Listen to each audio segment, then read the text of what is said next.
আসসালামু আলাইকুম সবাইকে। আজ তোমাদেরকে একটি গল্প বলবো। গল্পটা কোনো রাজা রানী বা পরীদের নয়। এটা আমাদের মতোই মানুষের গল্প। যারা জীবনে একটু ভালো মানুষ হতে চায়, একটু আলো খুঁজে বেড়ায়। তো চলো বেশি দেরি না করে ভিডিওটা শুরু করা যাক।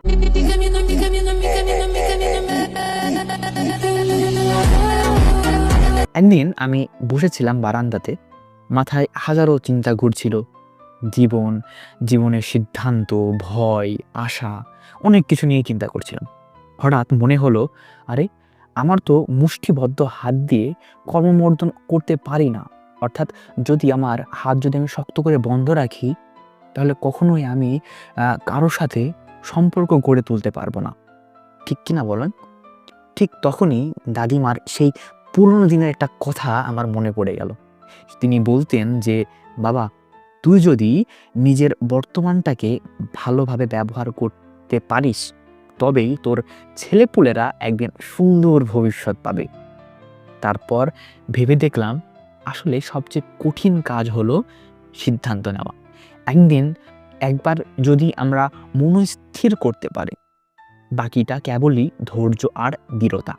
তাহলে প্রশ্ন হলো, ভয় কোথায় গেল? আমাদের তো সবসময় ভয় ভয় কাজ করে। ওটা তো কেবলই একটি কাগজের বাঘ। সেটা দেখতে অনেকটা ভয়ঙ্কর লাগে, কিন্তু ছুঁলেই সেটা গলে যায়। আমাদের জীবনটা যেমন একরকম যাত্রা। পথে অনেকেই অনেক কথা বলবে।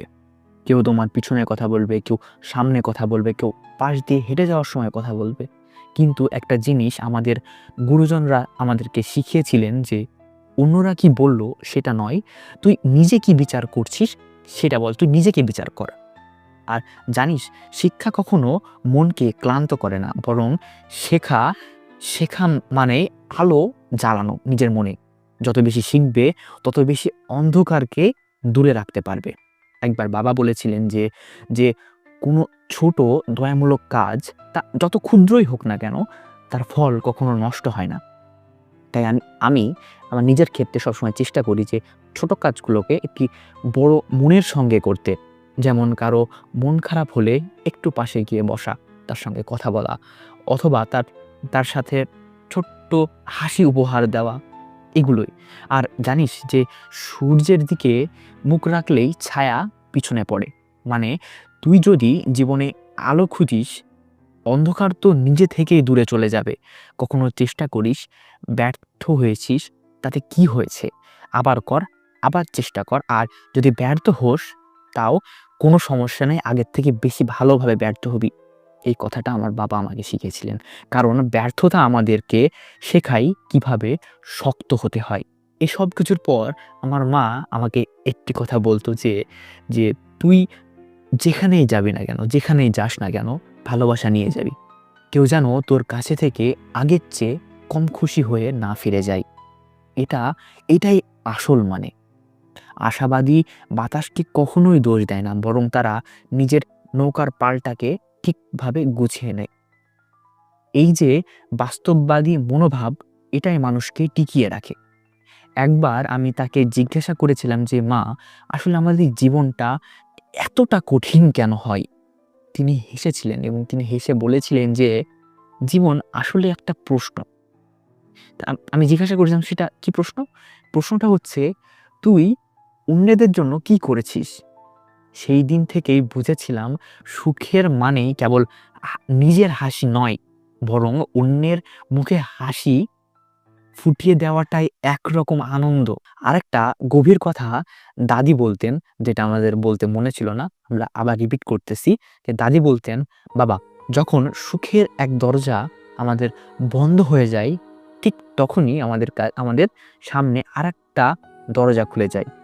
কিন্তু আমরা প্রায়ই ওই বন্ধ দরজাটার দিকেই তাকিয়ে থাকি, যেটা কখন খুলবে আর আমি সেই দিকে যাব।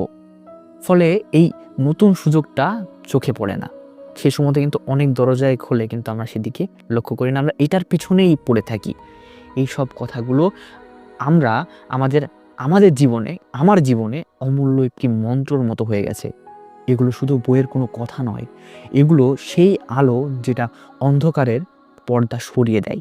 আর শেষে একটা কথাই মনে রাখিস বন্ধু, ভাই, ভিউয়ার্স যেই দেখছেন না কেন, গুরুজনেরা যেভাবে বলতেন মন্দের বিজয়ের জন্য প্রয়োজন কেবলই একটি মাত্র জিনিস, সেটা হচ্ছে যে ভালো মানুষের চুপ করে থাকা।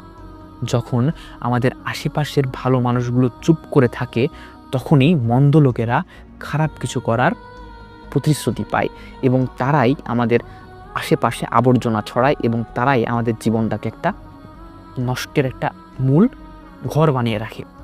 শেষে আমি শুধু একটি কথাই বলতে চাই যে তুমি একেবারেই অনন্য, ঠিক যেমন প্রত্যেক মানুষই অনন্য। কিন্তু যদি তুমি নিজের ভিতরের ভালো মানুষটাকে জাগিয়ে রাখো, তবেই তুমি হবে সেই আলো যার দিকে তাকিয়ে অন্য মানুষেরা, অন্য অনন্যেরা কিভাবে বাঁচলে জীবনটা আরও সুন্দর হয় সেটা শিখতে পারবে। তাই চেষ্টা করো নিজেকে একটা ভালো মানুষ হিসাবে রূপান্তরিত করা, আশেপাশের যে মন্দ লোকেরা আছে তাদের থেকে দূরে থাকা এবং নিজেকে একটি সুষ্ঠু এবং সুন্দর মানুষ হিসেবে গড়ে তোলো। কারণ আমাদের দেশে ভালো মানুষের অনেক অভাব। আমাদের দেশকে যদি একটা সুন্দর করে তুলতে হয়, একটি সভ্য জাতি হিসেবে গড়তে হয়, তাহলে আমাদের সবার প্রথমে প্রয়োজন ভালো মানুষ। জাপান যেখানে তাদের দুর্ভিক্ষের ২০ বছরের ভিতরেই তারা একটা সভ্য জাতি হিসেবে গড়ে উঠেছে, কিন্তু আমরা আমাদের স্বাধীনতার এই ৫৪ বছর পরেও একটা সভ্য জাতি হিসেবে গড়ে উঠতে পারিনি, শুধুমাত্র এই কারণে আমরা আমাদের আশেপাশে মন্দ লোকের যে প্রভাব সেটা দিনের দিন বাড়তেই চলেছে। এটা যতদিন না কমবে আমরা ততদিন পর্যন্ত কখনোই সভ্য জাতি হিসাবে গড়ে উঠতে পারবো না। তো আমাদের আজকের ভিডিও ছিল এই পর্যন্তই। ভালো থাকবেন, সুস্থ থাকবেন এবং দেখা হচ্ছে পরবর্তী ভিডিওতে। আল্লাহ হাফেজ।